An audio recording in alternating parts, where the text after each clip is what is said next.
এখন সেই চিত্রলেখা সুন্দর সুন্দর ছবি আঁকলেন, সুন্দর সুন্দর রাজাদের ছবি আঁকিয়ে উষাকে দেখালেন। উষা সেই ছবিগুলোর মধ্যে একটা ছবি দেখে বললেন, এই আমার সেই প্রাণপুরুষ। সেই ছবিটা তখন সেই চিত্রলেখা সেই ছবিটা ধ্যান করলেন, ধ্যান করে জানতে পারলেন সে আর কেউ নয়, সে হলো সেই ভগবান শ্রীকৃষ্ণের ঘরের তার নাতি, নাম তার অনিরুদ্ধ। সেই চিত্রলেখা অনেক মায়াবী বিদ্যা জানতো। সেই মায়াবী বিদ্যার দ্বারা চিত্রলেখা সে কি করলো, অনিরুদ্ধকে ঘুমন্ত অবস্থায় সেখান থেকে চুরি করে নিয়ে এলো, নিয়ে এসে একেবারে উষার ঘরে প্রবেশ করিয়ে দিল। এখন উষা সমস্ত কিছু অনিরুদ্ধের চরণে অর্পণ করলেন। অনিরুদ্ধ উষাকে কাছে টেনে নিলেন, দুজনের মধ্যে প্রণয় হলো, প্রেম হলো, ভালোবাসা হলো। তো এইভাবে অনেক দিন এই উষার ঘরের ভেতরে এই অনিরুদ্ধ থাকলেন। এখন যদি কোনো পুরুষ কোনো ঘরের মধ্যে থাকে, তাহলে সেটা তো খবর আস্তে আস্তে করে ছড়িয়ে যাবে। তো সেই জন্য যারা পাহারা দিতেন, পাহারাদার, তারা বুঝতে পারলেন যে আমাদের রাজকন্যার ঘরে কোন একজন পুরুষ আছে। তারা একদিন চুপি সাড়ে ভালো করে লক্ষ্য করলেন, ও আচ্ছা ঠিক আছে। তারা সঙ্গে সঙ্গে সেই বানাসুরকে গিয়ে বললেন। বানাসুর চিন্তা করলেন, এত করে ঘেরাটেপের মধ্যে আমার কন্যা থাকে, তার একটা আলাদা করে পেশাল কক্ষ ঘর, সেখানে কেউ প্রবেশ করতে পারে না, কি করে এই ছেলেটা প্রবেশ করলো? উদ্ধত তার স্বভাব। এই ছেলেটাকে উচিত শিক্ষা দেওয়ার জন্য বানাসুর সমস্ত সৈন্য নিয়ে সেই ঘরের মধ্যে প্রবেশ করলেন। আর সেই অনিরুদ্ধ ভগবান শ্রীকৃষ্ণের পুত্র, সেই অনিরুদ্ধ অবলীলাক্রমে সমস্ত সৈন্যকে পরাজিত করে দিলেন। এই যখন সকলকে পরাজিত করলেন, তখন বানাসুর চিন্তা করলেন একে বন্দি বানিয়ে রাখতে হবে। বানাসুর সেই অনিরুদ্ধকে নাগ পাশে বন্দি করলেন। 4 মাস কেটে গেল, অনিরুদ্ধের কোনো খোঁজ পাওয়া গেল না। তখন সেই দ্বারকায় চিন্তা পড়ে গেল, কোথায় গিয়েছে, কোথায় গেল, কোথায় গেল? আর কৃষ্ণচন্দ্র তিনি তো সবকিছু জানেন, তিনি প্রকাশ করলেন যে আমাদের পুত্র একটা জায়গায় গিয়েছে, বানাসুর তাকে বন্দি বানিয়ে রেখেছে। তো এই জন্য সকলে মিলে তখন সৈন্যবাহিনী নিয়ে সেই বানাসুরের বিরুদ্ধে যুদ্ধ ঘোষণা করলেন। দ্বারকাধীশ ভগবান সকল সৈন্যদের আগে সেনাপতি রূপে রয়েছেন। সমস্ত দ্বারকার সেনাবাহিনী নিয়ে, নারায়ণী সেনা নিয়ে সেই ভগবান সে কি করলেন না, ওই বানাসুরের বিরুদ্ধে যুদ্ধ ঘোষণা করলেন। এখন বানাসুরের রাজধানীতে প্রবেশ করে বানাসুরের সঙ্গে যুদ্ধ করবেন, কিন্তু যুদ্ধ করার আগেই মহাদেব সামনে এসে দাঁড়ালেন। মহাদেব বলছেন যুদ্ধ তো করা যাবে না। বলে কেন? বলে বানাসুর আমার শিষ্য, আমার ভক্ত, তো এই বানাসুরের সঙ্গে কোনোভাবেই যুদ্ধ করা যাবে না। বানাসুরকে আমি বরদান করেছি, তার রাজ্য আমি রক্ষা করব, সমস্ত দিক থেকে তার রক্ষণাবেক্ষণের দায়িত্ব আমার, তাই যুদ্ধ যদি করতে হয় আমার সঙ্গে যুদ্ধ করো। এর ভগবান বলছেন তুমি মাঝে খামাকা কেন এলে? এই তোমার সঙ্গে গন্ডগোল করে তো আমার কোনো লাভ নেই। আমি বানাসুরের সঙ্গে যুদ্ধ করতে চাই, সে আমার নাতিকে এখানে জোর করে আটকে রেখেছে। তোমার শিষ্য অন্যায় করবে, আমার নাতিকে আটকে রাখবে, আর আমি এমনি ছেড়ে দেব? তুমি খামাকা মাঝখানে কেন এলে? এখন মহাদেব বলছে যে আমার সঙ্গে তো যুদ্ধ করতেই হবে। এখন সেই মহাদেবকে বলে আচ্ছা যুদ্ধ তো হবে, তার আগে তো তোমাকে একটু ভোগ লাগিয়ে দিই। এই বলে ভগবান শ্রীকৃষ্ণ তিনি তো চতুরানন্দ, তো এই জন্যে চতুরের শিরোমণি, এই জন্য ভগবান শ্রীকৃষ্ণ কি করলেন না, সেই মহাদেবের জন্য সেই ভাং, সেই নেশার দ্রব্য ভাং সুন্দর করে সাজিয়ে মহাদেবকে দিয়েছেন যে এইটা আগে তুমি সেবা করো, তুমি তোমার দ্রব্য সেবা করে আগে আনন্দ পাও, তারপরে না হলে যুদ্ধ হবে। এই যখন মহাদেবকে দিয়েছেন, আর বিশেষ মায়া দ্বারা মহাদেবকে এমনভাবে আক্রমণ করেছেন ভগবান, আর ওই ভাংটা খাইয়ে দিয়েছে, মহাদেব একবার সে ঘুমিয়ে পড়েছে। এই সুযোগে এইবার ভগবান কি করছেন না, বানাসুরের সঙ্গে যুদ্ধ করছেন। বানাসুরের 1000টা হাত ছিল, সহস্র 1000 হাত ছিল। ভগবান কি করছেন, এক এক করে সমস্ত হাত কেটে দিচ্ছেন। এখন মাত্র 4টা হাত আছে। এরই মধ্যে মহাদেবের ঘুম ভেঙে গেল। ঘুম ভেঙে, আরে কি হচ্ছে, কি হচ্ছে? আমাকে এখানে ঘুম করে দিয়ে আমার চেলার সঙ্গে যুদ্ধ করা হচ্ছে, যুদ্ধ যদি করতে হয় আমার সঙ্গে করো। মহাদেব সামনে এসে দাঁড়ালেন। এবার মহাদেবের সঙ্গে ভগবানের যুদ্ধ শুরু হয়ে গেল। তুমুল সেই যুদ্ধ হচ্ছে। সেই যুদ্ধে মহাদেব যত অস্ত্র ছাড়ছেন আর ভগবান সমস্ত অস্ত্রকে ব্যর্থ করে দিচ্ছেন। শেষে পাশুপাত অস্ত্র ছাড়লেন, কিন্তু ভগবান সেই বৈষ্ণবীয় অস্ত্র দ্বারা সেই পাশুপাত অস্ত্রকে নস্যাৎ করে দিলেন। কোনোভাবে মহাদেব পারলেন না। মহাদেব যখন পারছেন না, তখন মহাদেব কি করলেন? তিনি তার রুদ্র জ্বর প্রেরণ করে দিলেন। এটা একটা ভাইরাস। মহাদেব সেই রুদ্র জ্বর, একটা জ্বর প্রেরণ করে দিয়েছেন। সেই জ্বর এসে সমস্ত নারায়ণী সেনাকে কাবু করে দিয়েছে। সবাই জ্বরে বিহল হয়ে গিয়েছেন, সবাই সেই মাটিতে লুটিয়ে পড়ছেন জ্বরে। এত জ্বর হয়ে গিয়েছে, এত কফ কাশি হয়ে গিয়েছে, সবাই অচেতন হয়েছেন। এটা হচ্ছে ভাইরাস যুদ্ধ। আমাদের এই কিছুদিন আগে একটা ভাইরাস, করোনা ভাইরাস আমাদেরকে আক্রমণ করেছিল। তার মানে আমাদের জানতে হবে এই ধরনের ভাইরাস পূর্বেও ছিল, ভাইরাস ছিল না তা নয়। তো এই মহাদেব ভাইরাস জ্বর ছেড়ে দিয়েছেন, রুদ্র জ্বর। এখন ভগবান কি করলেন? নিজের কাছ থেকে আরেকটা জ্বর ছেড়ে দিলেন, বৈষ্ণবীয় জ্বর। সেই বৈষ্ণবীয় জ্বরের সঙ্গে রুদ্র জ্বরের তুমুল যুদ্ধ হলো। সেই যুদ্ধে বৈষ্ণবীয় জ্বর রুদ্র জ্বরকে পরাস্ত করে দিলেন। হ্যাঁ, সেই বৈষ্ণবীয় জ্বর রুদ্র জ্বরকে পরাস্ত করেছেন। সেই জ্বর তখন বাধ্য হয়ে ভগবানের চরণে শরণ নিয়েছে, বলছে প্রভু তুমি আমাকে ক্ষমা করো, রক্ষা করো। এই যখন ভগবানের চরণে শরণ নিয়েছে, ভগবান ক্ষমা করে দিলেন। আর এখন মহাদেব তার ভুল বুঝতে পেরেছে। মহাদেব ভগবানের চরণে এলেন। ভগবানের চরণে এসে মহাদেব বলছেন, অবোধয়ং মমাপেশ বৈরচনী সুতসুর প্রহ্লাদয় বরদত্ত নবধো মে তমান্নয়। হ্যাঁ, এইভাবে সেই মহাদেব স্তব স্তুতি করলেন ভগবানের। তো ভগবান প্রসন্ন হলেন। ভগবান বলছেন যে দেখো, আমি যে তোমার চেলাকে রক্ষা করব, তুমি আমার কাছে অনুরোধ করছো তোমার চেলাকে রক্ষা করার জন্য, তাকে যেন না মারি। তা তাকে যে রক্ষা করব, সে কি একবার আমার চরণ ধরেছে? মহাদেব তখন বানাসুরকে ইঙ্গিত করলেন। সঙ্গে সঙ্গে বানাসুর গিয়ে সেই ভগবানের চরণে পড়ে গেলেন। ভগবান বলছেন ঠিক আছে, চিন্তার কোনো কারণ নেই। আমি পূর্বেই প্রহ্লাদকে কথা দিয়েছিলাম ওই বংশের কাউকে মারব না। ওই বংশেই তো বানাসুর, বলির পুত্র বিরোচন, বিরোচনের পুত্র বানাসুর। তো ওই বংশেই বানাসুর এসেছে। তো বলিকে, এই প্রহ্লাদকে কথা দিয়েছিলেন ভগবান যে ওই বংশের কাউকে মারবেন না। তো এই জন্য ভগবান বলছেন আমি তো এমনিতেই মারবো না, কারণ আমি আগে থেকে কথা দিয়েছিলাম। মহাদেব বলে প্রভু আপনি যদি এই কথাটা আগে থেকে বলতেন মারবেন না, তাহলে থেকে এত যুদ্ধ হতো, এত গন্ডগোল হতো। তো যাই হোক, এখন সেই যুদ্ধ সমাপ্ত হলো। সেই চরণে শরণ নিলেন মহাদেব, শরণ নিলেন মহাদেবের চেলা বানাসুরও শরণ নিলেন। এখন অনিরুদ্ধকে এনে ভগবানের হাতে তুলে দিলেন, নাতিকে। তখন ভগবান বলছেন না না, আমি শুধু নাতিকে নিয়ে যাব না, আমি নাত বউকেও সঙ্গে নিয়ে যাব। বানাসুর তখন ঘরের ভেতর থেকে উষাকে নিয়ে এলেন এবং উষা আর অনিরুদ্ধের সেখানে সুন্দর করে বিবাহ হলো। উষা অনিরুদ্ধকে নিয়ে, সেই নাতি এবং নাতবউকে নিয়ে ভগবান শ্রীকৃষ্ণ নারায়ণী সমস্ত সেনাদের নিয়ে দ্বারকায় ফিরে গেলেন। আর দ্বারকায় গিয়ে সেখানে সুন্দর করে সেই নাতি নাতবউয়ের সুন্দর করে তাদেরকে বরণ করে ঘরে নেওয়া হলো। এইভাবে কি সুন্দর লীলা চলছে সেই দ্বারকার মধ্যে। এখন একদিন নারদ মুনি চিন্তা করলেন, ভগবান যে 16,108 এতগুলো বিয়ে করেছে, আবার প্রত্যেকের ঘরে 10টা করে পুত্র, একটা করে কন্যা, তাদের ঘরে এরকম করে তো 56 কোটি যদুবংশ। যাই হোক, এ তো শুনেই মানুষ আশ্চর্য হয়ে যাবে। সব থেকে বড় কথা, 16,108 রমণী নিয়ে ভগবান কেমন করে সংসার করছে, তো সেটা একটু আমার খুব দেখার ইচ্ছা হচ্ছে। তো এই কৌতূহলবশত নারদ মুনি চলে এলেন। দেখি ভগবান কি করে এতগুলোকে সামলাচ্ছে। না, আমরা একটা দুটো নিয়ে সামলাতে পারি না, ভগবান এতগুলো নিয়ে সামলাচ্ছে, কি করে সামলাচ্ছে একটু দর্শন করে আসি। নারদ মুনি এলেন, এসে প্রথমে সেই রুক্মিণীর ঘরে ঢুকলেন। দেখলেন যে সেখানে ভগবান কৃষ্ণ পালঙ্কে শয়ন করে আছে। যখন নারদ মুনি এলেন, সঙ্গে সঙ্গে রুক্মিণী বলছে তুমি এসেছো এসেছো এসেছো নারদ, এসো এসো এসো এসো, এই দেখো তোমার প্রভু শুয়ে আছে। সঙ্গে সঙ্গে কৃষ্ণ উঠলো, উঠে বলছে নারদ তুমি এসো এসো, বসো বসো। তখন নারদ মুনি বললেন ঠিক আছে, আমি একটু পরে বসবো, আমার একটু অন্য কাজ আছে, আমি একটু কাজ সেরে আসি। এই অবসরে নারদ মুনি অন্য ঘরে চলে যাচ্ছে।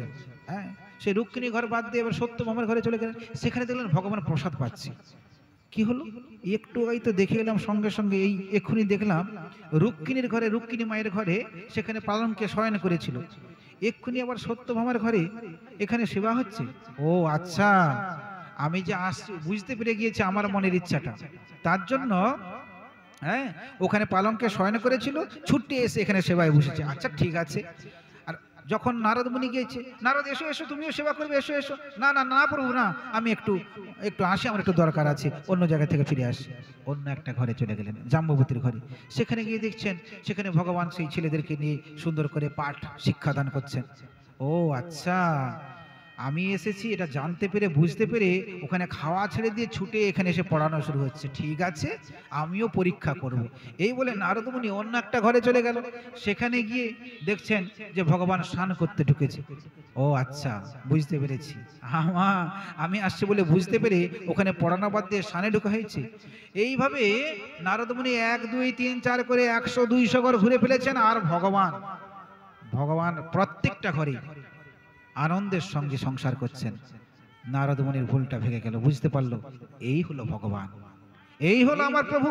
যারা আমার প্রভুর দিকে আঙুল তুলে বলে কৃষ্ণ লম্পট, তার কেমন আক্কেল, সে 16,108 জনকে বিয়ে করেছে, হ্যাঁ, শতকোটি বজ্রচন্দ্র দিয়ে তাদের নিয়ে রাসে নৃত্য করেছে, বলে এটা ভগবানের দ্বারাই সম্ভব। এই হলো আমার ভগবান, এটা সাধারণ মানুষের দ্বারা এই লীলা সম্ভব নয়। একমাত্র ভগবান সেই 16,108 জনকে বিয়ে করেছেন, তাদের জন্য আলাদা আলাদা করে প্রাসাদ বানিয়ে দিয়েছেন, তাদেরকে একসঙ্গেই নিজেকে ভাগ করে 16,100 ভাগে একসঙ্গে সকলকে আনন্দ দিচ্ছেন। এটা কি সাধারণ মানুষকেও দিতে পারে? এটা একমাত্র ভগবানেরই সম্ভব। সেই রাসের স্থলিতে সমস্ত ব্রজগোপীদের নিয়ে, যত ব্রজগোপী তত কৃষ্ণ। এটা কি সাধারণ মানুষ এতগুলো রূপ নিতে পারে? এটা ভগবানের দ্বারাই সম্ভব। আর গতকাল বলেও ছিলাম এই রাসলীলাটা ভক্ত ভগবানের চরম মিলন। সেই জন্য এই ভগবানের রাসলীলা, এই যে 16,108 বিবাহ, এটা নিয়ে কটূক্তি করতে নেই, ব্যঙ্গোক্তি করতে নেই, কারণ এটা ভগবানের দ্বারাই সম্ভব। তিনি জগদীশ্বর, তিনি সবকিছু করতে পারেন। নারদ মুনি তিনি তার ভুল বুঝতে পারলেন, তিনি ভগবানের চরণে প্রতীত হলেন। অথবা চ ঋষিকে সঙ্গ নারদ প্রহসন্নিব যোগমায়াদং বৃক্ষ মানুষী মিয়সগ্রতিম বিদাম যোগমায়াস্তে দুর্দর্শায়োপি মাইনাম যোগেশ্বরাত্মন নির্ভতা ভবত পাদ নিষেবয়া অনুজানিহি মাং দেব লোকাস্তে যশস্ব প্লুতন পর্যটামি তবদ গায়ন লীলাং ভুবন পাবিনাম। এখন হে পরীক্ষিত, সুখদেব গোস্বামী বলছেন, পরীক্ষিত, এইরূপ নরলীলায় যুক্ত ঋষিকেশ ভগবান শ্রীকৃষ্ণের যোগমায়ার বৈভব দেখে দেবর্ষি নারদ অভিভূত হয়ে গেলেন, ভগবানকে প্রণাম করলেন, বললেন, হে যোগেশ্বর, হে আদদ্রষ্টা, আপনার যোগমায়া ব্রহ্মাদি মায়াবীদেরও অগম্য, কিন্তু আমি আপনার যোগমায়ার রহস্য অবগত আছি, কারণ আমি আপনার ভক্ত। আপনার সেই পাদপদ্মের সেবায় নিত্য যুক্ত থাকার জন্য আমি আজকে আপনার মায়াটা বুঝতে পেরেছি। সত্যি আপনি মায়ার দ্বারা কি না করতে পারেন, জগৎ মুগ্ধ হয়ে যায় আপনার মায়া দেখে, আপনাকে বুঝতে পর্যন্ত পারে না, কিন্তু আজকে আমি আপনার মায়ার বৈভব দর্শন করলাম এবং আমার মধ্যেও যেটুকু ত্রুটি ছিল, ভুল ছিল, সব ভেঙে গেল। প্রভু তোমার চরণে আমার প্রণাম। এইভাবে নারদ মুনি ভগবানের চরণে প্রণত হলেন, ভগবান তাকে কৃপা করলেন, নারদ মুনি ফিরে এলেন। এইভাবে সুন্দর করে ভগবানের গার্হস্থ জীবন দর্শন হলো। এরপর ভগবান তিনি হস্তিনাপুরে চলে গেলেন। হস্তিনাপুরে এসে এখানে একটা রাজসীয় যজ্ঞ হবে, পাণ্ডবেরা রাজসীয় যজ্ঞ করবেন, তাই কৃষ্ণকে আমন্ত্রণ জানিয়েছেন। ভগবান কৃষ্ণ এসেছেন, এই রাজসীয় যজ্ঞে এসে ভগবান আসন গ্রহণ করলেন। তো এই যজ্ঞটা হওয়ার আগে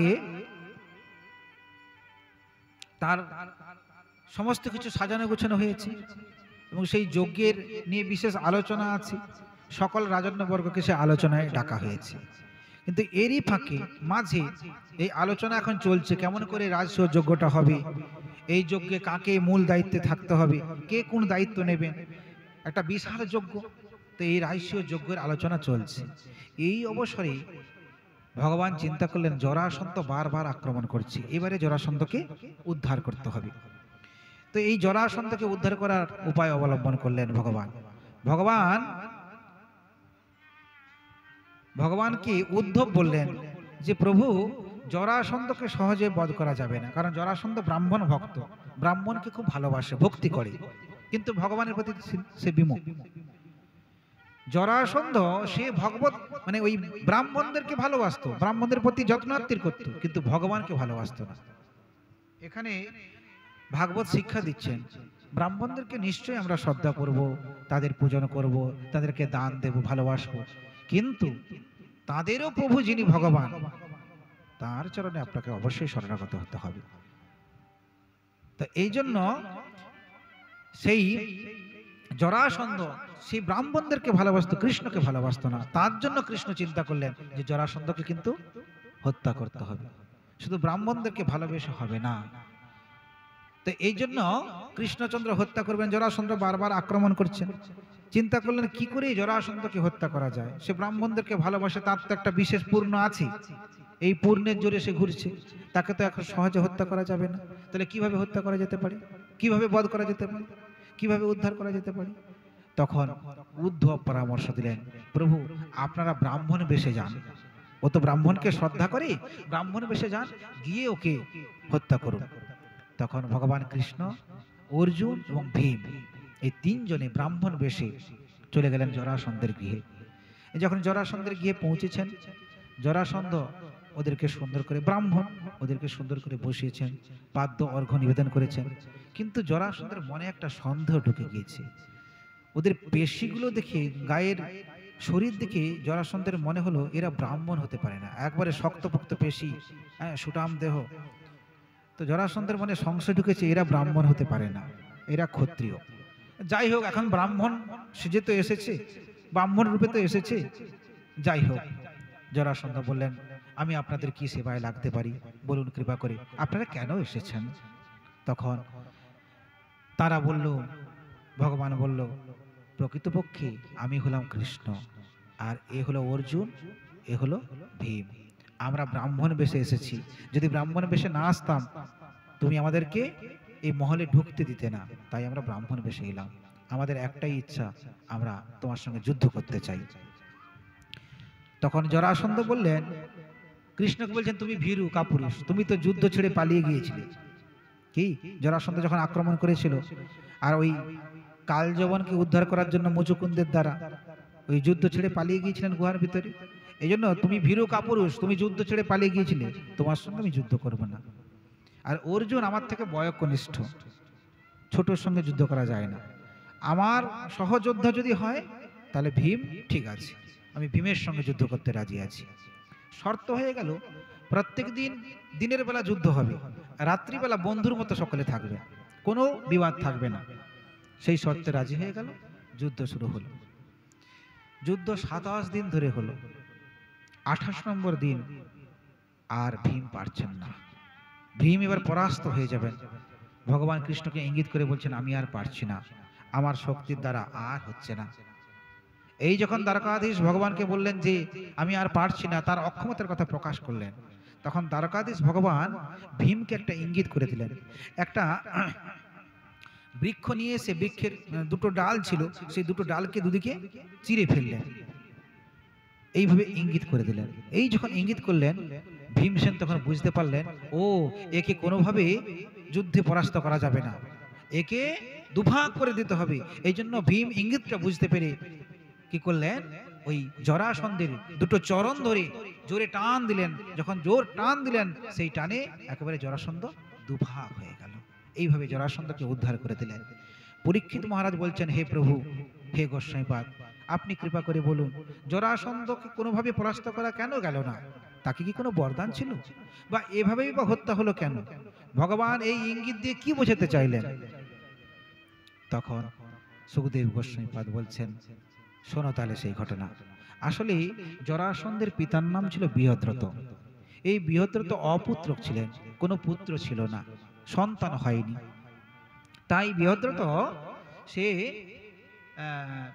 তার সন্তান কামনায় অনেক মানত করেছেন, অনেক এদিক ওদিক গিয়েছে, কিন্তু কোনোভাবে সন্তান হয়নি।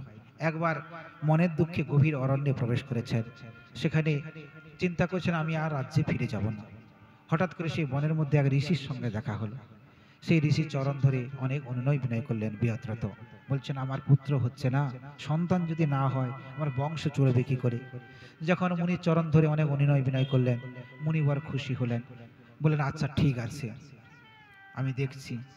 এই বলে মুনিবর সে কি করলো, একটা পাকা আম, একটা ফল সে নিয়ে এসে দিয়ে দিল, যে বৃহদ্রথ তুমি এই ফলটা নিয়ে যাও, নিয়ে গিয়ে হ্যাঁ তোমার রানীকে খাইয়ে দাও, সে গর্ভবতী হবে, সন্তান হবে, আমি কৃপা করলাম।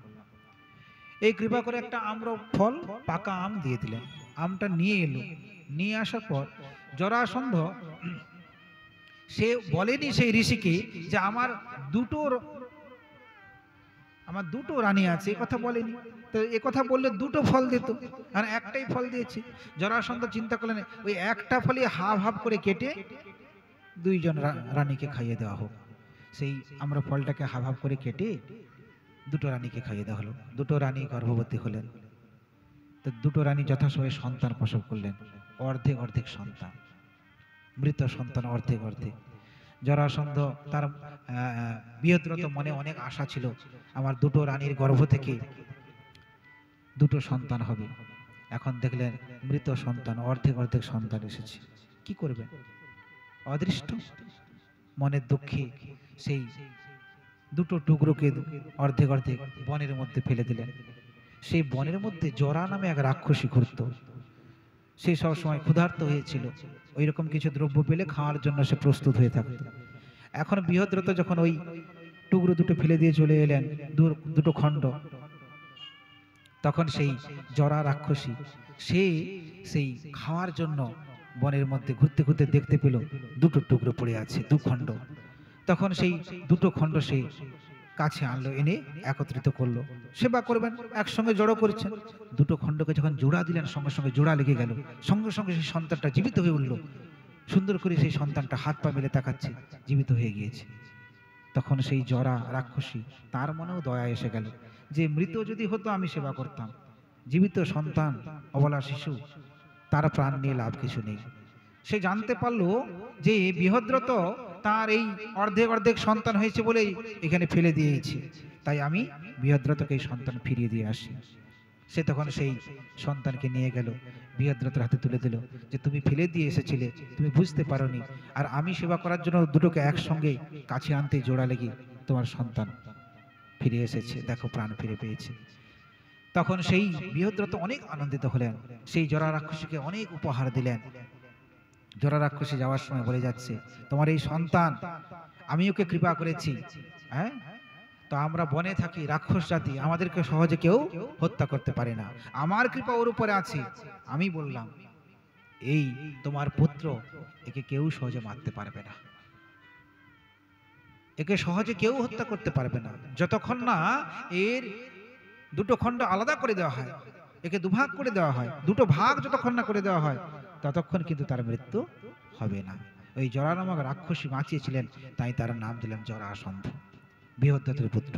সেই জরাসন্ধ সে ওই দুটো টুকরা জোড়া লেগে হয়েছিল, এটা ভগবান জানতেন, তাই আজ ভগবান ইঙ্গিত করে দিলেন ভীমকে, যে ওকে একমাত্র হত্যা করা যাবে দুভাগ করে। তাই একটা বৃক্ষ নিয়ে এসে, মানে বৃক্ষের ডাল নিয়ে এসে সেই দুটো ডালকে দুভাগ করে ভীমকে ইঙ্গিত দিলেন, যে তুমি ওর দুটো চরণ ধরে দুভাগ করে দাও। তাই ভীম আজকে সেই জরাসন্ধকে ওইভাবে হত্যা করলেন। এইভাবে জরাসন্ধ উদ্ধার হয়ে গেল। এরপরে সেই যে রাজসূয় যজ্ঞ হবে, সেই যজ্ঞের জন্য আলোচনা চলছে। সেই যজ্ঞের যে আলোচনা, সেই আলোচনায় সকল রাজন্যবর্গ সবাইকে ডাকা হয়েছে। তাদের মধ্যে আলোচনা হচ্ছে যে এই যজ্ঞের অগ্রভাগ প্রথমেই কাকে দেওয়া হবে, এই যজ্ঞের মূল ভাগ, প্রথম অগ্রভাগটা কাকে দেওয়া হবে। তখন সেখানে সহদেব সে প্রস্তাব দিল যে যজ্ঞের অগ্রভাগ আমাদের কৃষ্ণকেই দেওয়া উচিত, একমাত্র সেই যজ্ঞের অগ্রভাগ পাওয়ার যোগ্য। তখন সমস্ত রাজন্যবর্গ সেখানে ছিলেন, তারা বললেন সাধু সাধু সাধু, ভালো প্রস্তাব, খুব সুন্দর প্রস্তাব, কৃষ্ণই কিন্তু পাওয়ার যোগ্য, অতএব যজ্ঞের অগ্রভাগ কৃষ্ণকেই দেওয়া হোক। সকলে সাধু সাধু বললেন। কিন্তু সেখানে একজন রাজা ছিলেন, তার নাম ছিল শিশুপাল, সেই দম ঘোষের পুত্র শিশুপাল। হ্যাঁ, চেদিরাজ দমঘোষের পুত্র শিশুপাল সে রাজা হয়েছিল। হ্যাঁ, সেই রাজা শিশুপাল সে কিন্তু উত্তেজিত হয়ে উঠল, উত্তেজিত হয়ে সে কটূক্তি উচ্চারণ করল। নিন্দাং ভগবত সিন্নুস্তত পরস্য জনস্য বাহা তত নাই পেতে যশোপি জাত্যত সকৃতাচ্যুত। বলছেন যে না হে রাজন, বলছেন এখানে কোনোভাবেই কৃষ্ণকে অগ্রভাগ দেওয়া হবে না। সে একটা বাচাল গোয়ালার ছেলে, হ্যাঁ, তাকে যজ্ঞের অগ্রভাগ দেওয়া যায় নাকি? ভালো করে বিচার করতে হয়। এখানে যে কোনো প্রস্তাব হয়ে যাবে, সেই প্রস্তাব গ্রহণ করে নিতে হবে। এই যখন কৃষ্ণের নিন্দা করছেন তখন সকলে কানে হাত চাপা দিচ্ছেন, শুনতে চাইছেন না। এ কথা শোনাও মহাপাপ, এ কথা বলো না, সকলে মিলে নিষেধ করছে। কিন্তু সেই শিশুপাল অনেক কটূক্তি কথা কৃষ্ণের নামে যা তা করে বলছে। তো তখন সকলে চিন্তা করলেন আমাদের এখানে থেকে লাভ নেই, কৃষ্ণের নামে যে নিন্দা করে খারাপ কথা বলে সেই কথা শোনাও মহাপাপ। এই জন্য ভগবানের নামে নিন্দে করতে নেই। যারা নিন্দা করে যদি প্রতিবাদ করার সাহস থাকে প্রতিবাদ করো, নাহলে সেখান থেকে কেটে পড়ো, শোনাও বড় মহাপাপ। তখন সকলেই সেখান থেকে কেটে পড়ার সিদ্ধান্ত নিলেন। তখন সেখানে ভগবান বলছেন কারো যাওয়ার দরকার নেই, কারো এখান থেকে যাওয়ার দরকার নেই, আমি দেখছি। তো কোন রাজা সেখানে উদ্যত হলেন ওই শিশুপালকে হত্যা করার জন্য। ভগবান তাদেরকে শান্ত করলেন, তোমাদের কাউকে দায়িত্ব নিতে হবে না, আমি আছি। ওই শিশুপাল এর আগে অনেক অপরাধ করেছে, আমি ওকে বলেছিলাম 100টা অপরাধ ওর ক্ষমা করে দেব, 100-র বাইরে অপরাধ করলে আমি কিন্তু ক্ষমা করব না। আজকে যে অপরাধটা করলো ওর 100 ছাড়িয়ে গিয়েছে, 101টা অপরাধ হয়ে গেল, এই অপরাধের জন্য আমি ক্ষমা করব না। এই বলে ভগবান শ্রীকৃষ্ণ সেখানে শিশুপালকে উদ্ধার করে দিলেন। বলিয়ে শিশুপালের উদ্ধার কি, বলিয়ে ভক্তবৎসল ভগবান কি। এইভাবে সুন্দর লীলা হচ্ছে। এবার সেই রাজস্ব যজ্ঞ হয়ে গেল। তারপর সেখানে হস্তিনাপুরে অনেক ঘটনা আছে, প্রসঙ্গে যাচ্ছি না। এইদিকে ভগবান কৃষ্ণ দ্বারকায় ফিরে এসেছেন হস্তিনাপুর থেকে। ঠিক এমত অবস্থায় ভগবানের ছোটবেলার এক বন্ধু ছিল, নাম তার সুদামা। সেই সুদামা বিপ্র, সেই সুদামা সেই ছোটবেলায় শান্তিপুনি মুনির গৃহে যখন ভগবান শিক্ষা লাভ করার জন্য গিয়েছিলেন, সুদামাও তখন ওখানে শিক্ষা লাভের জন্য গিয়েছিলেন। সুদামা ওখানে ভগবান শ্রীকৃষ্ণের সঙ্গে অনেক খেলাধুলা করেছে, দুজনের মধ্যে বন্ধুত্ব হয়ে গিয়েছিল এবং দুজনে অনেক কাজ করেছেন। গুরুগৃহে থাকলে শুধু তো আর শিক্ষা নিলে হবে না, সেখানে গুরুগৃহে কিছু কাজ তো করে দেওয়া প্রয়োজন। সেই গুরুগৃহে অনেক কাজ করে দিতেন, সেই থেকে বন্ধুত্ব হয়ে গিয়েছিল এবং গুরু মা ওদেরকে খুব ভালোবাসত। ওই দুই বন্ধুকে বলতো তোরা কখনো আলাদা হবি না, তোদের মধ্যে যেন এই বন্ধুত্বটা চিরকাল থাকে। তো এই জন্য এখন সেই শিশুকাল চলে গিয়েছে, সেই ব্রহ্মচর্যের সময় গুরুগৃহ সে তো অনেক দিন আগে চলে গিয়েছে। এখন ভগবান দ্বারকার রাজা হয়েছেন। আর এদিকে সুদামা, তারও কিন্তু বিয়ে হয়ে গিয়েছে। সুদামার স্ত্রীর নাম হলো সুশীলা। কিন্তু এই সুদামার জীবনযাপন ছিল অন্যরকম, খুব গরিব, একেবারে গৃহে কিছুই ছিল না তার। তো কোনো রকমই জীবনযাপন করতেন।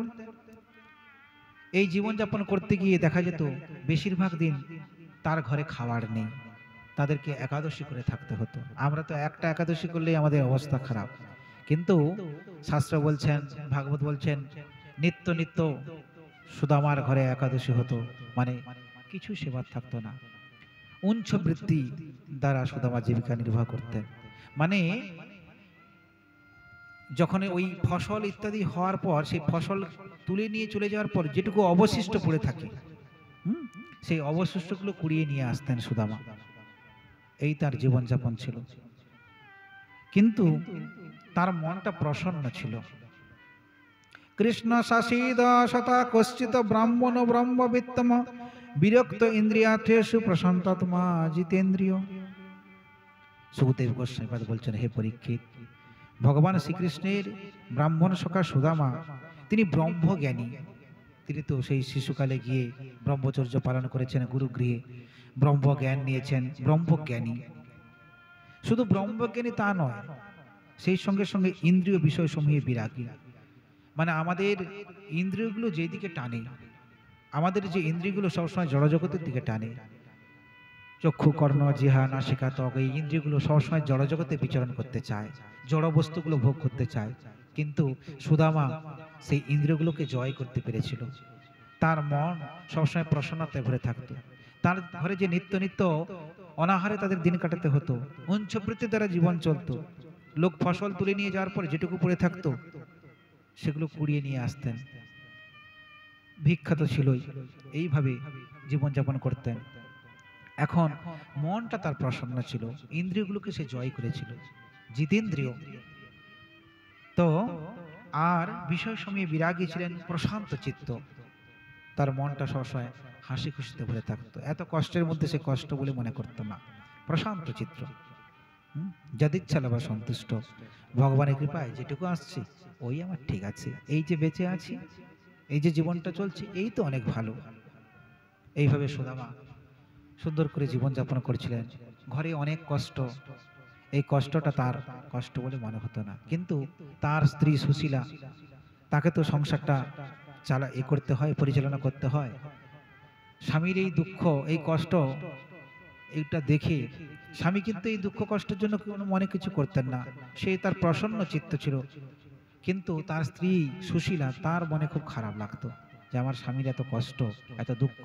কিন্তু শুনেছি আমার স্বামীর বন্ধু নাকি দ্বারকাধীশ ভগবান, সেই শিশুকালে একই পাঠশালায় পড়াশোনা করেছিল, সেই শান্তিপুনি মুনি গুরুর আশ্রমে পড়াশোনা করেছিল। কতবার আমার স্বামীর মুখে সেই দ্বারকাধীশের কথা শুনেছি। কোনোদিনের জন্য দ্বারকাধীশকে সে ভুলতে পারেনি, তার সেই বন্ধুকে সে ভুলতে পারেনি। এখন যদি বন্ধুর কাছে গিয়ে দাঁড়ায়, বন্ধু কি দেবে না? হ্যাঁ, তার অপর বন্ধু যদি সে দুঃখিত হয়, তার যদি হতদরিদ্র হয়, তাহলে সেই বন্ধু কি কিছু দেবে না? শুনেছি দ্বারকাধীশ, তার কাছে যে যা চায় সব কিছু পেয়ে যায়, সে তো অনেক ঐশ্বর্যের মালিক। অতএব আমাদের স্বামী যদি একবার যেত, তাহলে অন্তত সেখানে গিয়ে কিছু নিয়ে আসতো। দ্বারকাধীশ সেই বন্ধুকে ভালোবেসে নিশ্চিত কিছু দিত। এই চিন্তা করে সুশীলা ভাবলেন যে আমি আমার স্বামীকে রাজি করিয়ে পাঠাবো। তাই তার স্বামীর হাত ধরে বলছেন, হে নাথ, আমি শুনেছি আপনার বন্ধু নাকি দ্বারকাধীশ ভগবান, তার কাছে যে যা চায় খালি হাতে ফিরে আসে না, দুহাত উজাড় করে দেয়। সে তো তোমার বন্ধু, তোমার সঙ্গে একটা সম্পর্ক তার আছে। অতএব তুমি যদি যাও, তাহলে সে নিশ্চয়ই তোমাকে সমস্ত কিছু দেবে এবং আমাদের দারিদ্রতা ঘুচে যাবে। তখন সুদামা বলছে, তুমি যা বলেছো আর এই কথা মুখেও আনবে না। এই যা পেয়েছো এতে কি চলছে না? এই তো অনেক ভালো আছি। তখন সেই সুশীলা বলছে, হ্যাঁ আছি, কিন্তু তবু যদি কিছু অর্থ অন্তত আসতো। তখন এইরকম বারবার যখন অনুরোধ করলেন, সুদামা চিন্তা করলেন যে আমি এইসব কিছু চাইতে পারবো না আমার বন্ধুর কাছে, কিন্তু আমি যদি যাই বন্ধুর সঙ্গে তো আমার দেখা হবে, অনেকদিন তো দেখা হয়নি, অন্তত পক্ষে দেখা হবে, এটাই তো আনন্দের বিষয়। আমার অনেকবার ইচ্ছে হয়েছে আমি বন্ধুর সঙ্গে দেখা করব, কিন্তু এমনই ব্যস্ত থাকি যে দেখা করার সুযোগ থাকে না। তো এখন যখন আমার স্ত্রী আমাকে অনুপ্রেরণা দিচ্ছে, আমি যাব, কিন্তু আমি কিছু চাইতে পারবো না। এখন যাওয়ার জন্য মনস্থ করলেন। স এবং ভার্জয়া বিপ্র বহুশ প্রার্থিত মোহ অয়ং হি পরম লাভ উত্তম শ্লোক দর্শন। বলছেন যে আমি আমার সেই দ্বারকাধীশের দর্শন পাবো, ধন লাভ তো তুচ্ছ, এতে তো ভগবান শ্রীকৃষ্ণের দর্শন লাভ হবে। এতে যে আমি যাব, এতে তো ভগবান শ্রীকৃষ্ণের দর্শন লাভ তো হবে। ধনের কথা ছেড়ে দাও, ওটা তো তুচ্ছ বিষয়, ওই জড়জগতের বিষয়ের প্রতি আমার মোহ নেই। তার সঙ্গে যে আমার দর্শন হবে, এটাই তো বড় কথা। আমি নিশ্চিত যাব। যাওয়ার সিদ্ধান্ত নিলেন। আচ্ছা, আমি যে যাব, দ্বারকাধীশের জন্য কিছু তো নিয়ে যেতে হবে। কি এমনি এমনি কি বন্ধুর কাছে যাওয়া যায়? শতানায়াং বিপ্রাগ্র প্রযোজ দ্বারকাঙ্কিল কৃষ্ণ সন্ধ্র সঙ্গমজ্জ কথং সদতি চিন্তয়ন। এখন ব্রাহ্মণী সুশীলা পার্শ্ববর্তী ঘর থেকে 4 মুষ্ট চিপিটক বা চিড়া নিয়ে এলেন, চেয়ে নিয়ে এলেন। নিয়ে এসে একটা পুটলি বেঁধে দিলেন স্বামীকে। হে নাথ, এই উপহার দিলাম, আমাদের তো আর কিছু নেই, এইটুকুই দিলাম। ওই পুটলি নিয়ে দ্বারকার উদ্দেশ্যে সুদামা যাত্রা করলেন। এখন যাচ্ছেন, পথের মধ্যে দ্বারকাধীশের কথা শুধু মনে করছেন। সেই বন্ধুত্বকালে কত ঘটনা তার স্মৃতিপথে উদিত হচ্ছে। এখন তিনি মনে মনে চিন্তা করছেন, আমি যে দ্বারকাধীশের কাছে যাব, সেখানে গেলে দ্বারকাধীশ আমাকে কাছে টেনে নেবে তো, না আমাকে চিনতে পারবে না, কারণ সে তো রাজা হয়েছে, আর আমি একেবারে ছেঁড়া ফাটা একটা পোশাক পরা, ওই একখণ্ড মাত্র বস্ত্র। তো এই বস্ত্র পরে মলিন বদলে আমি তো যাচ্ছি, আমার বন্ধু কি আমাকে ভালোবাসবে? এরকম অনেক কথা তার চিন্তা হচ্ছে। আবার মনে মনে ভাবছে নিশ্চয়ই ভালোবাসবে, কারণ আমার বন্ধু, সে কোনোদিনই, হ্যাঁ, তার মানসিকতা যেটুকু দেখেছি, তার সঙ্গে যেটুকু আমি মিশেছি, তার উদার মানসিকতা, সে কখনোই আমাকে অবজ্ঞা করবে না, কাছে টেনে নেবে। নানান কথা তার স্মৃতিপথে উদিত হচ্ছে। এইভাবে ভগবত চিন্তা করতে করতে সেই সুদামা পৌঁছে গেলেন কোথায়? দ্বারকাপুরী। তার পথে শ্রমটা শ্রম বলেও মনে হলো না। পথে আসতে তার অনেক কষ্ট হয়েছে, অনেক কাঁটা বিঁধেছে, কিন্তু সেদিকে তার খেয়ালই নেই, কারণ ভগবানের কথা চিন্তন তিনি করছেন, তার ওই দিকে কোনো ভূক্ষেপ নেই। চলে এসেছেন দ্বারকায়। দ্বারকায় সেই ভগবানের মহলে পৌঁছতে গেলে কয়েকটা দ্বার পেরিয়ে যেতে হয়। সেই দ্বারগুলো পেরিয়ে গেলেন। দ্বারকাধীশের মহলে যখন আসছেন, দ্বারকাধীশ দূর থেকে দেখলেন সেই তার ছোটবেলার বন্ধু সুদামা। দ্বারকাধীশ তখন পালঙ্কে শয়ন করেছিলেন। ছুটতে চলে গেলেন, ছুটে গিয়ে সেই সুদামাকে আলিঙ্গন করলেন। বন্ধু, এতদিন পরে মনে পড়লো। তার চিনতে এতটুকু ভুল হলো না। দ্বারকাধীশ সে কেমন, আর তার বন্ধু সে একেবারে ময়লা, একটা ছেঁড়া ফাটা পোশাক পরা, মলিন বদন, শিরাগুলো বেরিয়ে পড়েছে, কিন্তু এই বন্ধুকে তবু তার চিনতে ভুল হলো না। বন্ধুকে সে আপন করে নিল, আলিঙ্গন করলো। আলিঙ্গন করে নিয়ে গিয়ে পালঙ্কে উপবেশন করালেন। আর রুক্মিণী, সত্যভামা, জাম্ববতী সকলকে বললেন, তোমরা একে একে এসো, কেউ চামর ব্যঞ্জন করো, কেউ জল নিয়ে এসো, চরণ ধৌত করতে হবে। সবাই তখন সেই ব্রাহ্মণের সেবায় লেগে গেলেন। আর সেই সুদামা, তার চোখের জল টপ টপ টপ টপ করে বক্ষ ভিজে যাচ্ছে। এই আমার বন্ধু, হ্যাঁ, সে দ্বারকাধীশ আজকে আমার মতো ভিক্ষু ব্রাহ্মণ, তার এত সেবা, এত যত্ন, এত আত্মীয়, এখানে না এলে বুঝতে পারতাম না আমার প্রভু, আমার কৃষ্ণ কত তার দয়া, কত তার ব্রাহ্মণের প্রতি ভক্তি। আমি তার সখা, তবুও সে আমাকে গুরু জ্ঞানে সেবা করছেন, আমার চরণ ধৌত করছেন। অথোপবেশ পর্যঙ্কে স্বয়ং সুখ সমর্হনম উপরিত্য বণিজস্য পাদ পাদাবনে উজনি অগ্রহী ছিল সাহা রাজন ভগবান লোকপ্লাবন বলিষ্পদ দিব্যগন্ধন চন্দনা গুরু কুঙ্কমে। হে পরীক্ষিত, তদনন্তর ভগবান শ্রীকৃষ্ণ তাকে সমাদরে নিজ পালঙ্কে উপবেশন করালেন, আর স্বয়ং পুজোর উপকরণ এনে তার পূজা করলেন। অতঃপর তিনি সহস্তে ব্রাহ্মণ দেবতার পাদবক্ষালন করে তার পাদদগ মস্তকে ধারণ করলেন। ভগবান কৃষ্ণ ওই সুদামার পাদদগ মস্তকে ধারণ করলেন, ভাবতে পারছেন? অতঃপরে তিনি সখার অঙ্গে চন্দন, অগুরু, কুঙ্কুমাদি দিব্য গন্ধ লেপন করে দিলেন। এবার অন্তপুরজ দৃষ্টা কৃষ্ণ নাম মলকীর্তিনা বিস্মৃতয় ভূদহি বৃত্তা অবধূতং সবাজিতম। ব্রহ্মদেবতার অঙ্গে ছিল মলিন বস্ত্র, তার দেহ মলিন ছিল, কৃশ ছিল, দেহের শিরা সকল বাইরে দেখা যাচ্ছিল। স্বয়ং ভগবতী রুক্মিণী চামর ব্যঞ্জন করে সেবায় যুক্ত ছিলেন।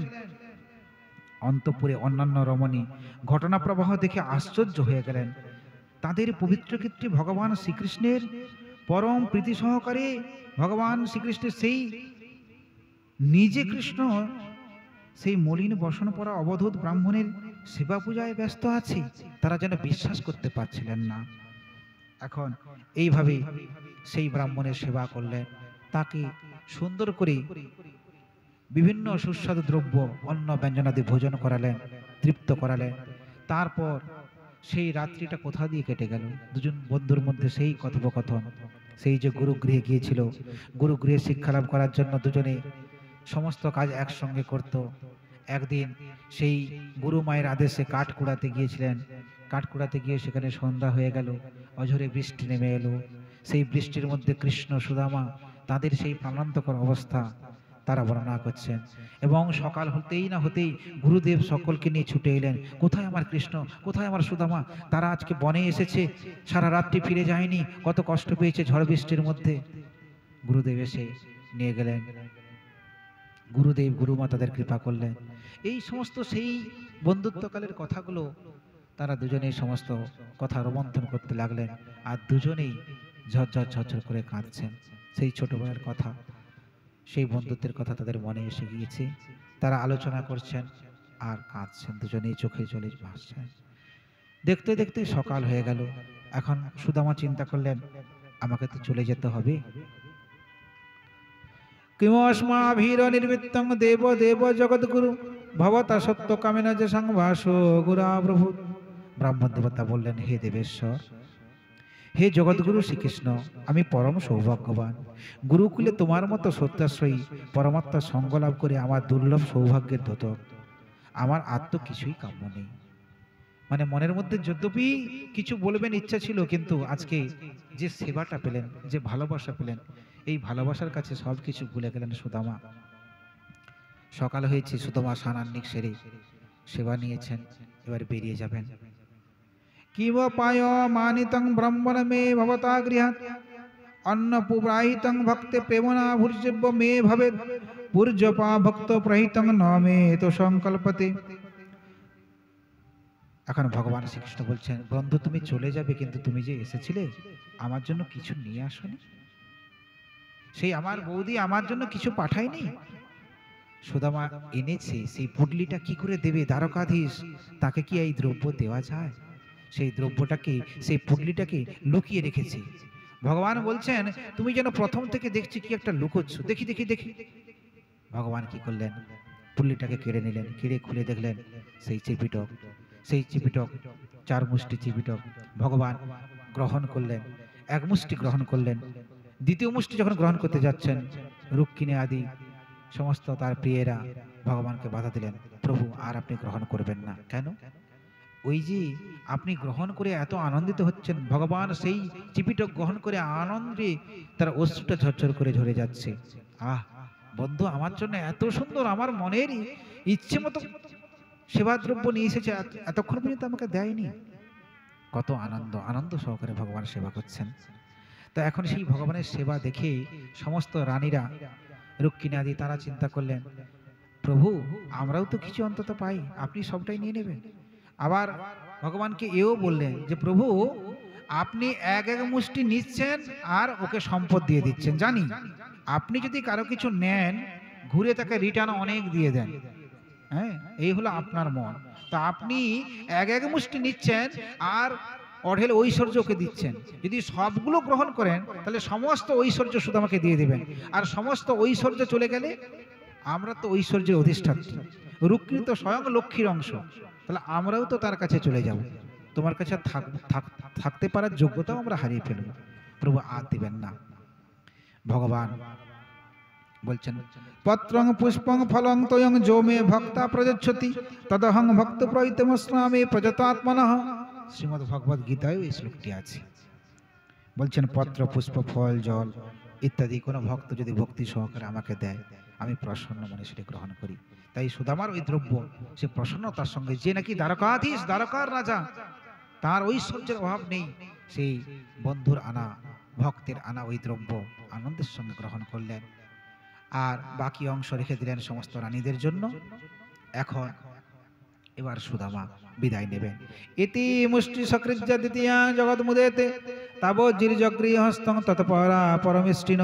ভগবান চিপিটক গ্রহণ করে কিছুটা রেখে দিলেন, আর সুদামা বিদায় নিচ্ছেন। বিদায় নেওয়ার সময় বন্ধুকে বলছেন, বন্ধু দেখো আমি তো ঘর ছেড়ে এসেছি, আমি তো একা, আর তো কেউ নেই, তো আমার স্ত্রী আছে, আমার জন্য চিন্তা করছে, আমাকে তো ফিরে যেতে হবে, এবার বিদায় দাও বন্ধু।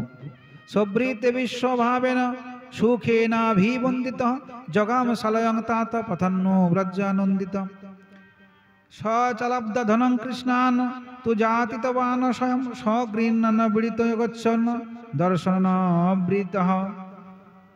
পরীক্ষিত মহারাজকে বলছেন সুখদেব গোস্বামী পাদ, পরীক্ষিত শ্রীকৃষ্ণের কাছ থেকে ব্রাহ্মণ দেবতা প্রত্যক্ষ রূপে কিছুই পেলেন না, কিছুই তো গ্রহণ করলেন না ভগবানের কাছ থেকে। তিনি কোনো কিছু যাচনা করলেন না। মনের গুপ্ত কামনার জন্য মনে মনে তিনি একবার ভাবছিলেন আমি কিছু বলবো, কিন্তু আবার চিন্তা করলেন, মনের গুপ্ত কামনার জন্য নিজেকে লজ্জা অনুভব করলেন। ছি, মনের মধ্যে এমন ভাব আনাও উচিত নয়। সে আমাকে যে ভালোবাসাটা দিল, এটাই তো সব থেকে বড় কথা। দিবাগমনে ভগবান শ্রীকৃষ্ণ দর্শন লালসাজনিত আনন্দে ভরপুর হয়ে তিনি গৃহ অভিমুখে যাত্রা করলেন।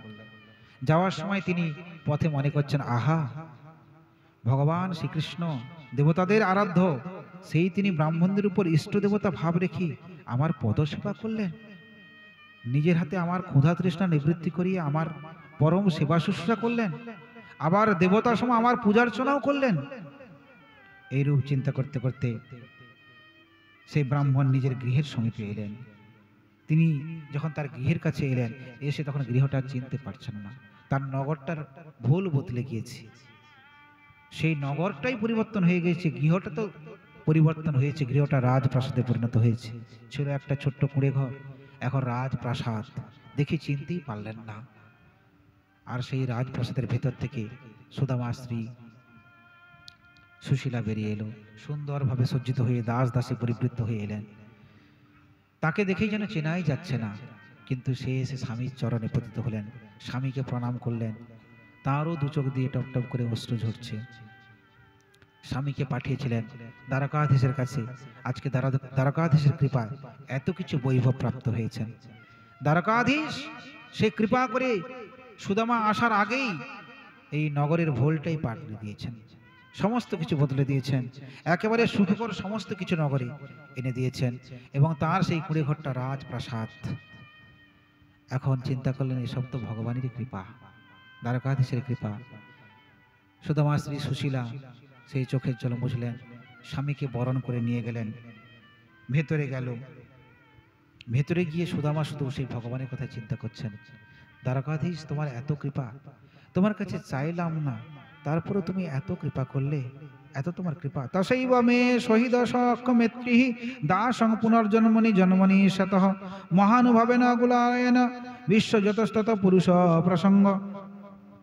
আমি যেন জন্মান্তরে তার প্রেম, তার সৌহার্দ্য, তার সখ্য, তার দাস্য লাভে বঞ্চিত না হই, আমি ধন সম্পদের প্রয়াসে আদ নই। সমস্ত গুণাধার মহানুভব ভগবান শ্রীকৃষ্ণের পাদপদ্মে আমার অনুরাগ যেন নিত্য বৃদ্ধি পায়, আর আমি যেন তার প্রেমী ভক্তের সৎসঙ্গ লাভ থেকে কখনো বঞ্চিত না হই। এই হলো সুদামার প্রার্থনা। সুদামা রাজ ঐশ্বর্য, রাজ বৈভব সমস্ত কিছু পেয়েছেন। সুদামার আজকে ধনের অভাব নেই, কিন্তু তার মনটা সেই আগের মতোই আছে। এত কিছু ঐশ্বর্য প্রিয়, সেই ভগবানের কথা ভুলছেন না। সে আজ ভগবানের কাছে প্রার্থনা করছেন, প্রভু আমি যদি আবার মনুষ্য জন্ম নিয়ে আসি, তোমার মতো যেন বন্ধু পাই, তুমি যেন আমার প্রভু হয়ে থাকো, এবং বলছেন তোমার সখ্য দাস্যলাভ যেন বঞ্চিত না হই। আমার ধন সম্পদ কখনোই প্রয়োজন নেই, আদৌ প্রয়াস নই। তুমি যে দিয়েছো আমি তো চাইনি, তুমি জোর করে দিয়েছো, কিন্তু এগুলো আমার কিচ্ছু প্রয়োজন নেই। আমি আমার জীবনটা তোমার চরণে কাটিয়ে দিতে চাই, তোমার প্রেমী ভক্তের সৎসঙ্গ লাভ করে জীবন ধন্য করতে চাই। এই হলো সুদামার প্রার্থনা।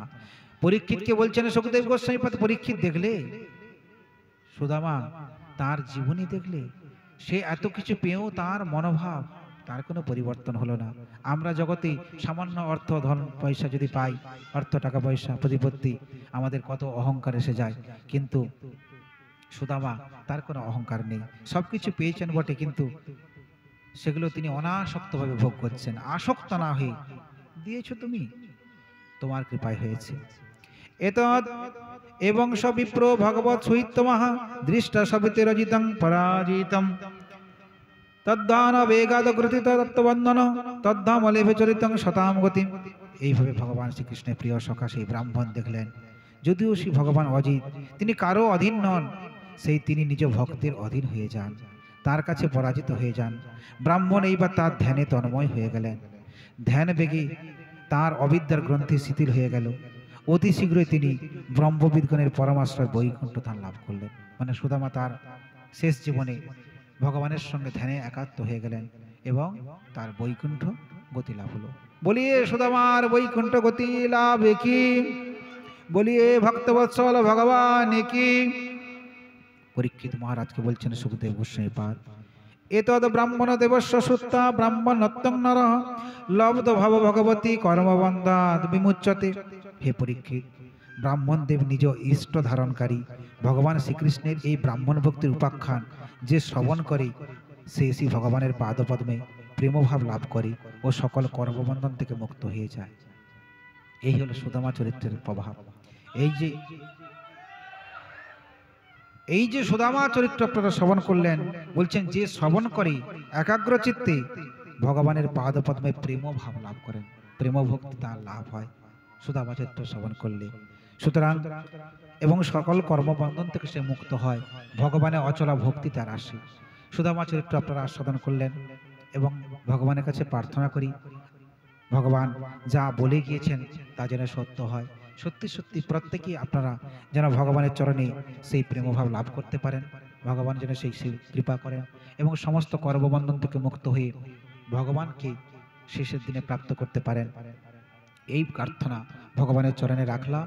সেই সঙ্গে সঙ্গে গৃহস্বামী গৃহের সবাইয়ের জন্য ভগবানের চরণে প্রার্থনা জানালাম, তারা সকলে কৃষ্ণ ভক্তি লাভ করে কৃষ্ণ চরণে থাকুক, জীবনের বাকি দিনগুলো ভগবত সেবার মধ্য দিয়ে উদযাপিত হোক এবং তারা সুস্থ থাকুক, ভালো থাকুক, এই প্রার্থনা ভগবানের চরণে জানালাম। সেই সঙ্গে সঙ্গে আপনারাও ভগবানের চরণে জানান, আমিও যেন এইভাবেই ভগবানের চরণে থাকতে পারি, তার নাম বদন নিতে পারি। এই কথা বলে আজকের মতো হরিকথা এখানে বিশ্রাম ঘোষণা করছি। আপনারা জানেন যে আশ্রমের নিয়ম আছে, এখানে রাস উৎসব হবে এবং ভগবানকে বাইরে নিয়ে আসা হবে, আপনারা আনন্দ করবেন। এটা প্রতি বছরই হয়। ভগবানকে নিয়ে আনন্দ করা, অসুবিধা কোথায়? আমরা তো আমাদের বাড়িতে অন্যান্য উৎসব অনুষ্ঠানে আনন্দ করি, অনেক আনন্দ হয়, কিন্তু সেই আনন্দ আর এই আনন্দ দুটো আনন্দ আলাদা। এখানেই ভগবানকে নিয়ে নাচবেন, গাইবেন, আনন্দ করবেন, হরিধ্বনি দিবেন, এটা আলাদা প্রাপ্তি। এটা ভগবানের খাতায় কিন্তু চলে যাচ্ছে।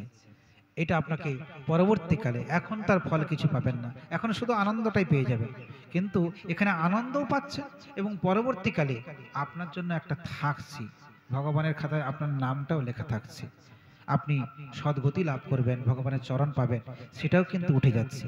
আর ওই সমস্ত জড়জাগতিক অনুষ্ঠানে ওখানে কিছু তাৎক্ষণিক আনন্দ পাওয়া যায়, কিন্তু ওর পূর্ণ কিছু থাকে না, ভগবানের খাতায় নাম যায় না। আর এখানে ভগবত উদ্দেশ্যে অনুষ্ঠিত যে অনুষ্ঠান উৎসব, সেগুলোতে যোগদান করলে আনন্দ পাওয়া যায়, সেই সঙ্গে সঙ্গে আপনার বিশেষ পূর্ণ সঞ্চিত হয়, যা আপনার শেষের দিনের একমাত্র পাতে হয় ভগবানের চরণে যাওয়ার জন্য, সেটাই সব থেকে মূল্যবান। তো যাই হোক, দুটো দিন আছে, আপনারা আনন্দ করবেন। আগামীকালও এইরকম 5টা থেকে ভাগবত কথা হবে, 7:30টায় শেষ হয়ে যাবে আজকের মতো। তাই আপনারা আগামীকালও আসবেন।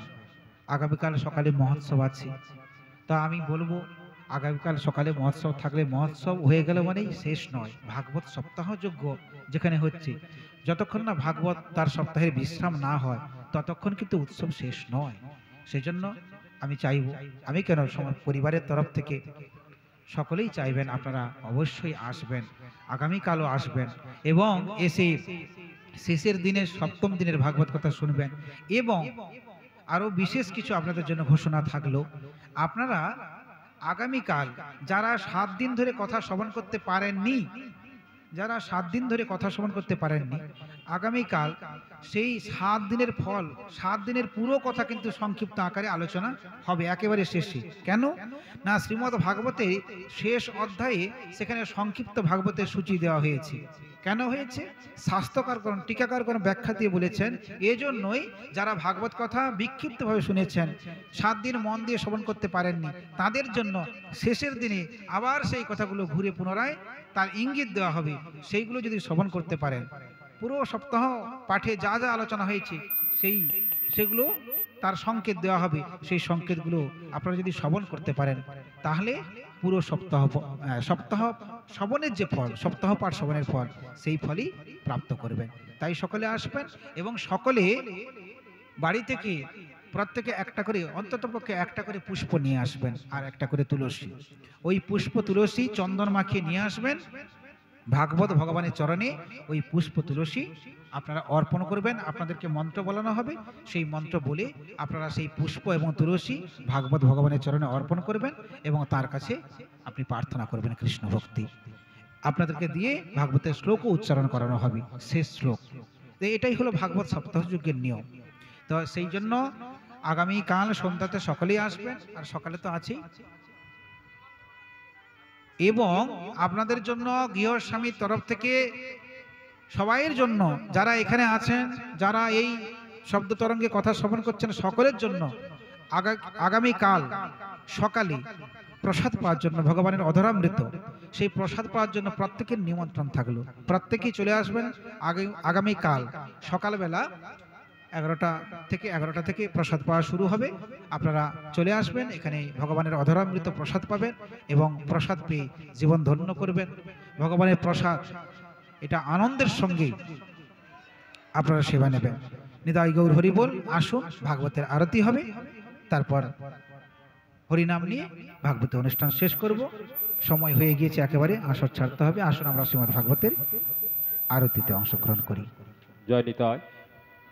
बोलिए भक्तवत्सल भगवान की।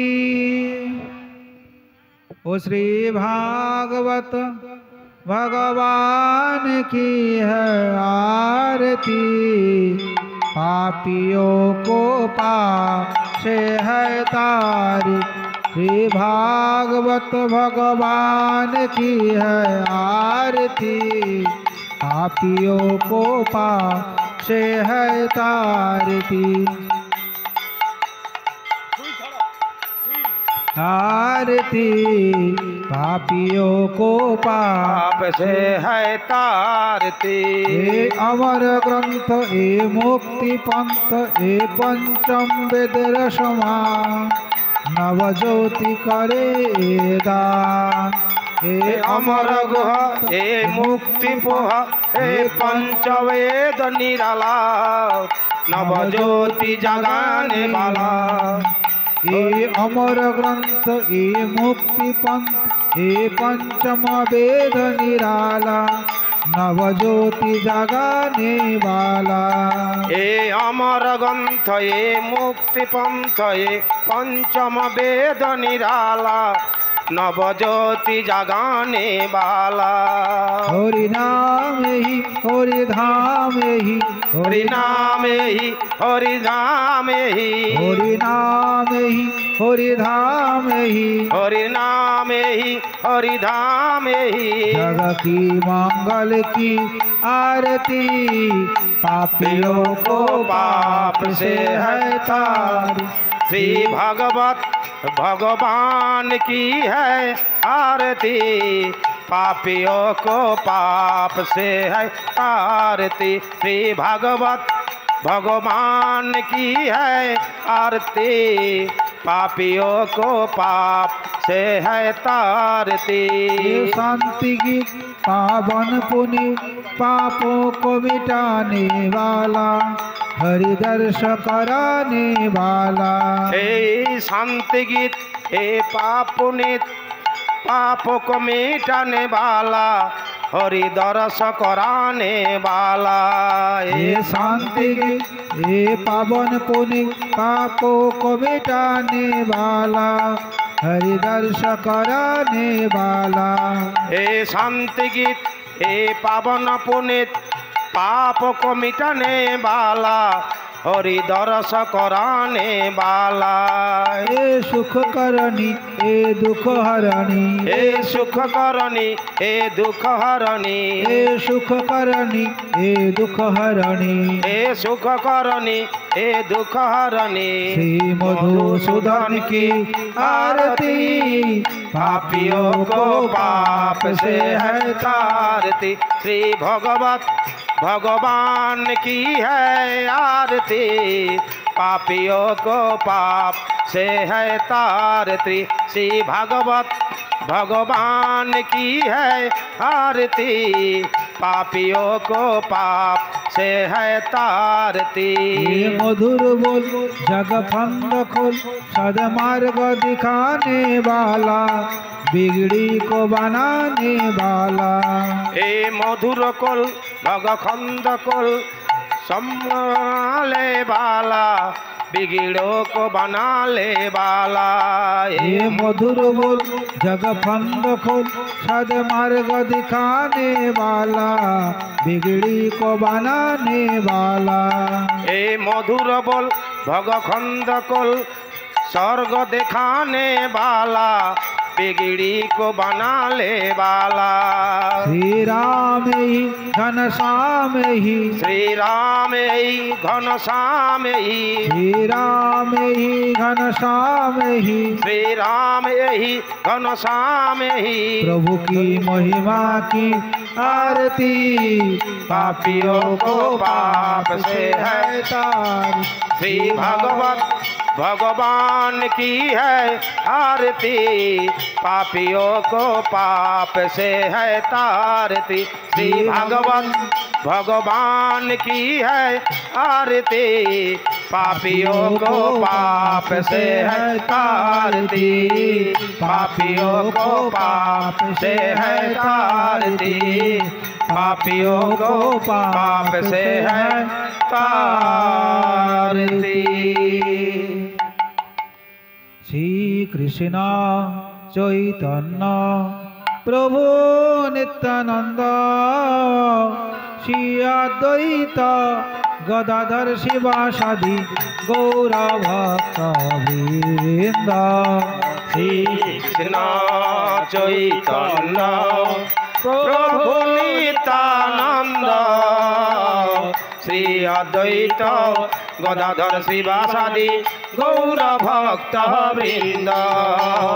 श्री कृष्ण चैतन्य प्रभु नित्यानंद, श्री अद्वैत गदाधर शिवासादि गौर भक्त वृंद। श्री कृष्ण चैतन्य प्रभु नित्यानंद, श्री अद्वैत गदाधर शिवासादि गौर भक्त वृंद। श्री कृष्ण चैतन्य प्रभु नित्यानंद, हरे कृष्ण हरे राम श्री राधा गोविंद। श्री कृष्ण चैतन्य प्रभु नित्यानंद, हरे कृष्ण हरे राम जय राधा गोविंद। हरे कृष्ण कृष्ण कृष्ण हरे हरे, हरे राम राम राम हरे हरे। हरे कृष्ण कृष्ण कृष्ण हरे हरे, हरे राम राम राम हरे हरे। हरे कृष्ण कृष्ण कृष्ण हरे हरे, हरे राम राम राम हरे हरे। हरे कृष्ण कृष्ण कृष्ण हरे हरे, हरे राम राम राम हरे हरे। हरे कृष्ण कृष्ण कृष्ण हरे हरे, हरे राम राम राम हरे हरे। हरे कृष्ण कृष्ण कृष्ण हरे हरे, हरे राम राम राम हरे हरे। हरे कृष्ण कृष्ण कृष्ण हरे हरे, हरे राम राम हरे हरे। हरे कृष्ण कृष्ण कृष्ण हरे हरे, हरे राम राम हरे हरे। हरे कृष्ण कृष्ण कृष्ण हरे हरे, हरे राम राम राम हरे हरे। से कहो श्री राधे कृष्ण बोली हे भूताय चैतन्य अद्वैत श्री राधा रानी की जय श्री नवदेव धाम की जय कृष्ण चैतन्य महाप्रभु की जय नित्यानंद प्रभु की जय अद्वैत प्रभु की जय गदाधर पंडित की जय श्रीवास ठाकुर की जय हरिदास ठाकुर की जय गोस्वामी प्रभात की जय अष्ट कविराज की जय द्वादश गोपाल की जय 64 महंत की जय नीलाचलपुरी धाम की जय जगन्नाथ देव की जय बलदेव जी की जय सुभद्रा मैया की जय मासी बाड़ी की जय आलाल नाथ की जय टोटा गोपीनाथ की जय सिद्ध बकुल की जय हरिदास समाधि मठ की जय तिरुचेरा गोपीनाथ की जय साक्षी गोपाल की जय गंगा मैया की जय जमुना मैया की जय वृंदावन धाम की जय राधा रानी की जय बोल बोल कृष्ण कन्हैया लाल की जय राधा कुंड की जय श्याम कुंड की जय गिरी गोवर्धन की जय कालिया दमन की जय केसी घाट की जय वंशी घाट की जय निकुंज कनन की जय कुंज गलिया की जय सेवा कुंज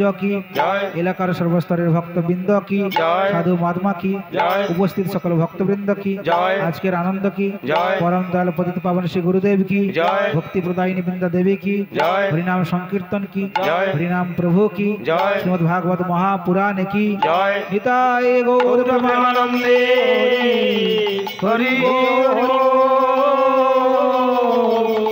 হরি বল হরি হরি বল নিতাই গৌর প্রেমানন্দে হরি হরি বল।